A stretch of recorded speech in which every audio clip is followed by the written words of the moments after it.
The New York Mets have hired former Blue Jays manager John Gibbons to be their next bench coach. They also filled out the rest of their coaching staff. I'll discuss that and more on today's edition of Locked On Mets. You are Locked On Mets, your daily New York Mets podcast. Part of the Locked On Podcast Network, your team every day.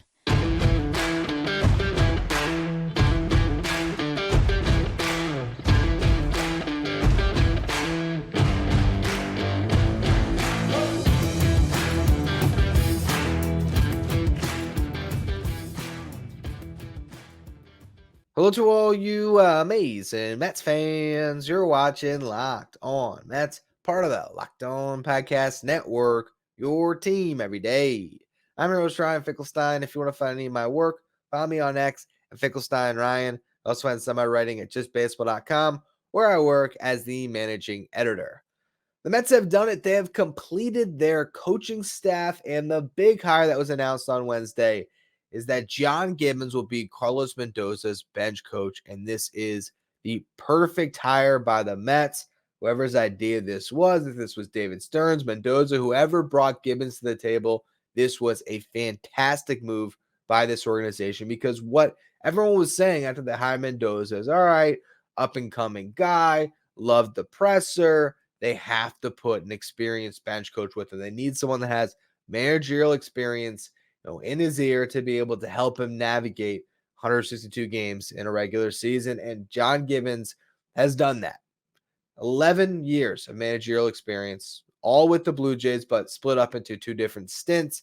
Over 1,500 career games managed with Toronto. And he does have a winning record, slightly, but still, he has been a solid manager. He managed as recently as 2018, so he's not too far removed from that post. Like he is, getting dug up after having not managed for a really long time, where he's not familiar with the modern game. John Gibbons is a really nice find here, and it also is a homecoming, because for those of you who aren't aware of John Gibbons, and I'm sure the older listeners of the show know exactly about Gibbons and the fact that he was drafted 24th overall in the 1980 draft by the New York Mets, and that he played in the 1984 season and was a brief member of the 1986 Mets. It actually was kind of awesome in a very, very, very small sample size. He ended up getting 5 starts. He played in 8 games. The Mets went 8-0 in those games, which I would say is a testament to Gibbons, but really it's a testament to the 1986 Mets that were just simply unbelievable. So he just happened to stumble into 8 of those wins. But in his 5 starts, he hit .474, went 9 for 22, 4 doubles and a home run. Not that it matters, but it's just an interesting little fun fact that this guy was part of that incredible season and that winning. Winning is infectious, and Gibbons was part of it. He was also a bullpen catcher in the playoffs for them. So he was around that team. He got a ring, and then that was really it for his major league career. He spent 4 more seasons in the minors, ended up being one of those guys that is sort of becoming a career minor leaguer, where they look at him and they like the guy and they said, why don't you just start coaching for us? And that's what he did. 28 years old, 1990, he becomes a minor league roving catching instructor for the Mets. From there, ends up working his way up through the organization, got the chance to manage for the first time in 1995 in rookie ball in Kingsport, and he led the team to a championship. Then he gets the call up as a manager to High A with Port St. Lucie, and he wins a championship there. Ends up managing in Double A and Triple A in the Mets organization. So, had a really long run there, coaching over a decade from 1990 through 2001. But then 2002 rolled around, wanted a change of pace, ends up getting hired by the Toronto Blue Jays, where he originally works as a bullpen catcher, then worked up to a first base coach, and eventually became their manager after they let go of a manager midseason in 2004. He held on to that job in the 2005, 2006, 2007 seasons, managing the full way through. Then midway through 2008, he got let go himself, and he went on to work as a bench coach with the Royals, then was a minor league manager again before everything came right back around for him, and he got hired by the Blue Jays again in 2013. He had winning seasons with them in 2014 through 2016, was the manager of those really good teams, if you remember, with Josh Donaldson and Jose Bautista and Troy Tulowitzki and Encarnacion, just all those squads. And, did fairly well during that time. They won the division once, made the playoffs twice. Eventually, he got let go. But again, a guy that brings a ton of experience and also, I'm sure, has an affinity for this organization. We'll see if he ever talks to the media or, at any point. I'm sure he's not going to have a presser for him. It's not like introducing your manager. But, he might lend an interview to one of the beat guys or something like that, or one of the longtime columnists in one of the New York newspapers. And I'm sure there is, still part of just the idea of being a Met again that was attracted to John Gibbons, that had him decide to come back and end up back in the dugout. So you have Gibbons, you have Mendoza as your manager. I feel really good about that going into this upcoming season because Carlos Mendoza, we won't know until he actually manages, but he checked all the boxes, right, of what you'd want in a first-time manager. Having the requisite experience, having the experience in New York with the Yankees, all of that good stuff, being able to blend the analytics with the gut check, a guy who, really did impress in the introductory press conference, although that doesn't mean much in the long run.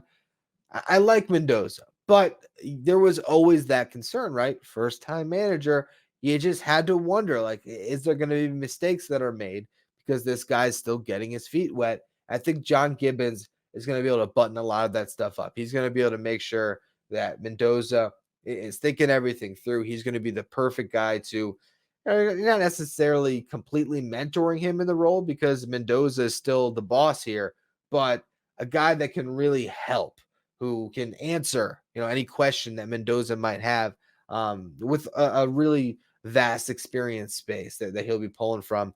It's funny because if the Mets just hired John Gibbons as the manager, I don't think people would have been that upset about it, honestly, just because of the managerial experience that he has, because of the Mets connection. Now, granted, a lot of people would point to the fact that if you were hiring Gibbons, you probably should have just kept Buck Showalter. But now imagine you get not, Buck Showalter's experience, but the long time, elderly baseball man that's been in the game for, so many decades.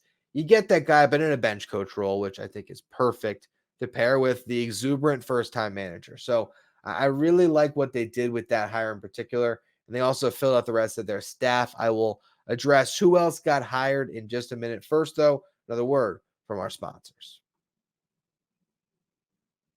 All right, so now the coaching staff seems to be complete. They might still add, coaching staffs are getting bigger and bigger in the game today. So who knows? There might still be another assistant hitting coach or an assistant pitching coach that is added on here. But all the main roles are filled. So you got manager, Carlos Mendoza, bench coach, John Gibbons, pitching coach, Jeremy Hefner returns to that role, hitting coach, Eric Chavez was the bench coach last year. He goes back to his previous role from the 2022 Mets, where he was the hitting coach, and the Mets had so much success with him as the hitting coach. So it's good that he stays in the fold and is back in that role. And I think they're calling it the co-hitting coach with Jeremy Barnes because he was the hitting coach this past season.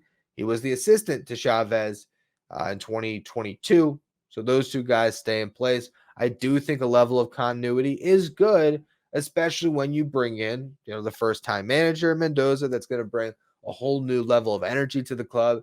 And then also having this, experienced bench coach come in, I think that's important too, to have that.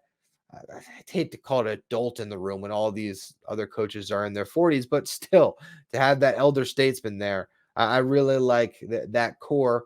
And then you go to the base coaches. They add Mike Sarbo. I believe that's how you say it. He was the third base coach for the Cleveland Guardians and their infield coach, dating back to 2013. So 11 seasons with the Guardians, serving under Terry Francona. And remember, who played for the Guardians for a long time, the starting shortstop of the New York Mets. So to have that connection, I'm sure that'll be good for Lindor.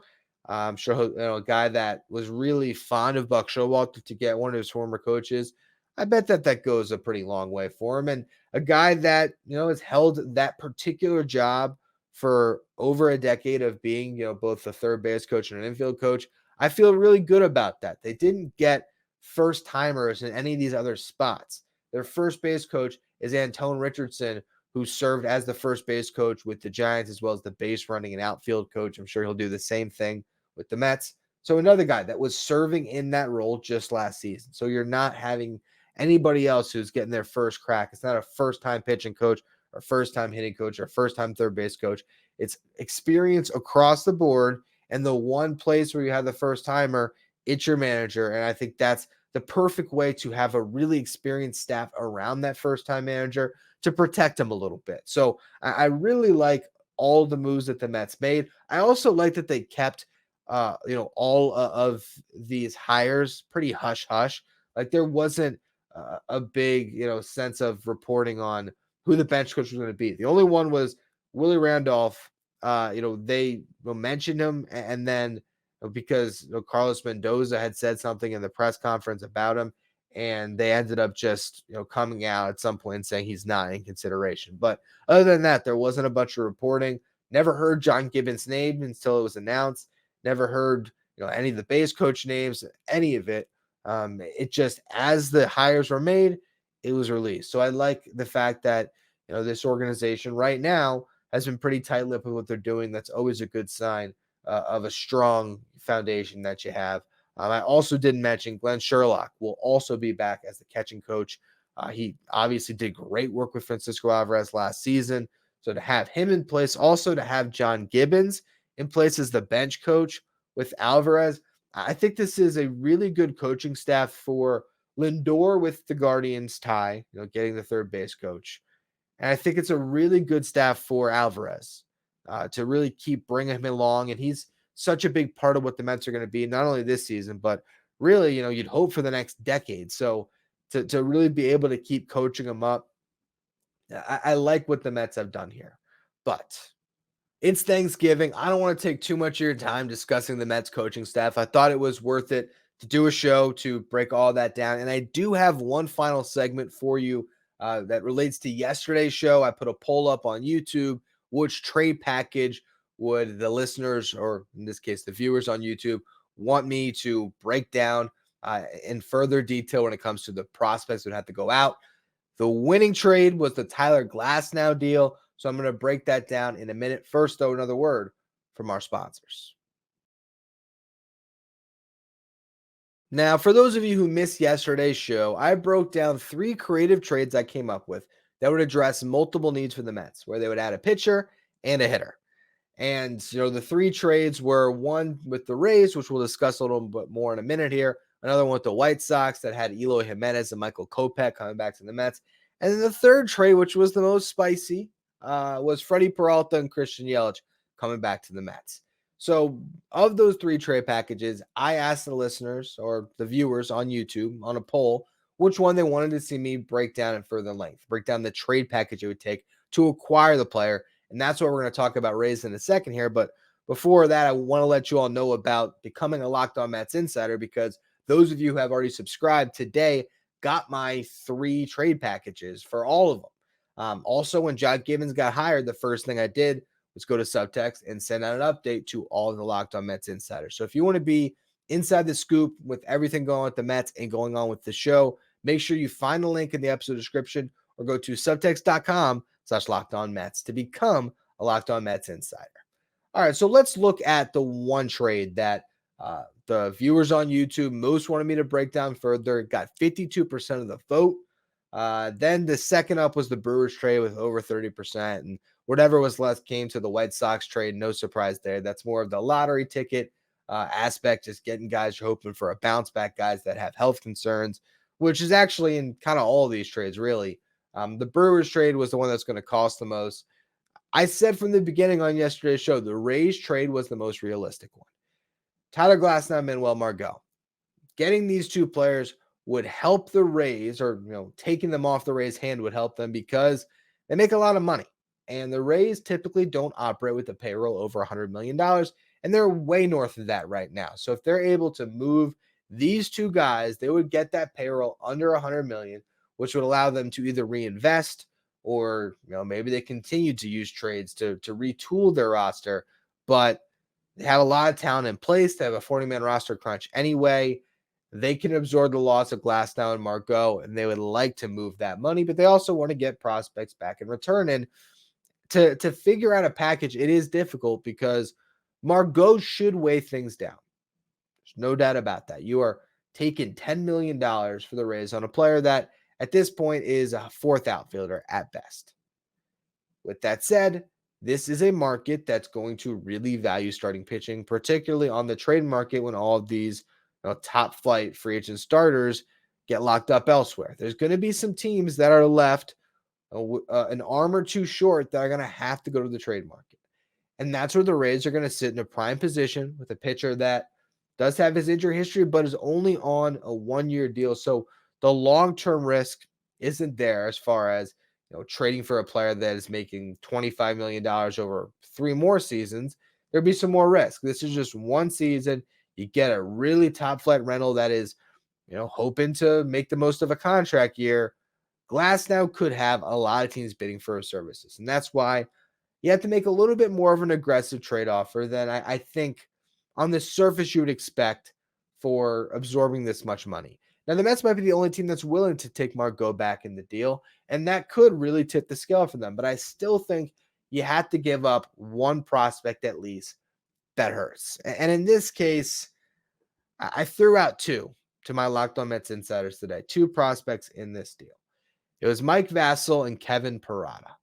Now, feels like a lot, absolutely. And maybe that's just the trade package for Glasnow alone. And Margot might lessen it, where maybe instead of Vasil, it's Tyler Stewart, or maybe instead of that, it's Calvin Ziegler. It's just a lottery ticket arm for them that they like lower down the system, maybe outside of the top 30, and Kevin Parada could be the big piece because you're taking so much money. But at the same time, if 3 or 4 teams are in the bidding on Glasnow, they might like the trade with the Mets because they give up or they get Margot off the books too, but they're also not going to take a significantly less trade package to get the deal done. So that's why I had Vasil and Parada, because it's 2 prospects that would mean a lot for the Rays to get back. But with that said, they're not these slam dunk prospects either. You're not trading Drew Gilbert, Luis Angel Acuna, Jet Williams, even Ryan Clifford, and Callan Houck, the guy you just drafted this past year. Like, you're still keeping a lot of the prospects I think you want to hold on to, including Blade Tidwell and Christian Scott, who are 2 pitchers that, if you look at the Mets top 30 by MLB Pipeline and MLB.com, they have Mike Vasil as the top pitching prospect in the system. I just don't agree with that. I think Blade Tidwell should be the top pitching prospect in the system with his upside. I think Christian Scott shouldn't be too far behind. I think those are the top 2 guys in my eyes right now. Vasil struggled a lot in AAA this year. Still, he's close, and he doesn't need a 40-man roster spot this season. So the Rays are going to really value that aspect of it. Not needing to add him to the 40, letting this year play out, see how he pitches. It's a safe bet for them on a guy that, could be in their rotation in 2025, or maybe they can find a way to maximize him in one of those either bullpen roles or the multi-inning chunk roles that they have. They're a team that I think would really maximize a guy like Vasil. And Kevin Parada, while he's still ranked by some in the top 5, I don't have a lot of confidence in him as a prospect at this stage. Like, I think I would rather, and fans are going to hate me for this take, but hey, it's my show. I can say what I want here. I prefer Mark Vientos over Kevin Parada. Like, I would rather keep Mark Vientos in a trade like this because I have a pretty good idea, despite what he did this season, that that Vientos can still have some upside with the bat as a DH. Parada is a catcher that's not great at catching, who had a bad season offensively, really struggled in the Arizona Fall League. I just have my questions about his ability. He was great in college, but his ability to adjust to major league pitching when he gets to that point. So in this case, you're taking whatever trade value has left and sending him out. But also the Rays could hate Kevin Parada. The Rays could have had scouts at the Arizona Fall League that saw him looked overmatched and might not want him. And that's where maybe you have to trade someone further down the line, like Marco Vargas, who you got in the David Robertson trade. One of those type of guys that's still, for Vargas, just graduated from the complex, was in St. Lucie at the end of the season, still far away. They might want the faraway prospects because their system's so good. So it's tough to really pinpoint it exactly because I feel like the Rays, their scouts would have 2 to 3 names. It might even be one of those trades that you can't mock because it would be, some international signings that you made that people aren't even thinking about that are further down the line, but they just love player X, and they might just do that. They might just say, hey, give us 3 lottery tickets, take all this money, and we're good. I still think it's the most realistic trade because Glasnow is such a perfect fit. And because the Mets are one of these teams that could not only absorb his salary, but also absorb Marco's salary along with it. And that's enough Mets talk for the day. I think some of you might have wondered, have I forgotten about it? No, I do want to wish all of you a happy Thanksgiving. Figured I'd close the show there. I do always, every Thanksgiving, if you go back and listen to the show, I always take the minute to thank you all for allowing me to do this. There's no show if you guys don't tune in. So I really do appreciate it. That's why I'm doing a show today for Thanksgiving, because I know there's some of you that have made this show part of your routine, whether that's walking the dog or for like my dad, every time he goes on his run, he tunes in. I just want to make sure that Monday through Friday, you get your episode of Locked On Mets. There's always something to talk about on this incredible team. They're not always incredible on the field, but they're always interesting. They're always compelling. And I'm now going in on my 6th season covering the New York Mets. In March will be 5 full calendar years covering the Mets for Locked On, and I am just so blessed and thankful to have this seat, and I really do appreciate it. So happy Thanksgiving to you all. Enjoy a great meal with your families today and all that time to get to spend with them over the extended weekend here. And make sure you are following wherever you get your podcast, subscribing on YouTube, as I'll be back with another show on Friday. I'm not quite sure. I think I could go. We'll see. I think we might do a Yamamoto show. I was kind of thinking about it today just because there was some comments that were made by the agent, and the market for him is just ridiculous. So I wanted to get into that a little bit. So that's what we'll probably do. One more Yamamoto show to kick you off into the weekend. So again, make sure you're following along for that. Follow me on X at Finkelstein Ryan. Follow the show at Locked On Mets.